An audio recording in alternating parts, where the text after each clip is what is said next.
What's going on, Master Coach Aaron Guyett here with another benefit of battle ropes. So the battle rope can train all three planes of movement or planes of motion, right? And so movement, push, pull, rotate, right? And that's happening in lower body, upper body, or planes, right? So we have sagittal plane. Boom, I'm either hip hinge driven or squat or quad driven. Sagittal plane, right? And then I could go frontal plane, where I'm actually working in this frontal plane or working in the frontal plane here, right? Even this is moving up and down, but it's going across that frontal plane, right? Or lateral, into that lateral movement. You can go here, boom. And then transverse, right? All sorts of rotation happening.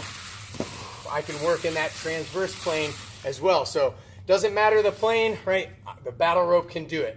It can go into each and every single one, which is why its versatility is unparamounted, right? Or unmatched. Enjoy. Make your next one your best one.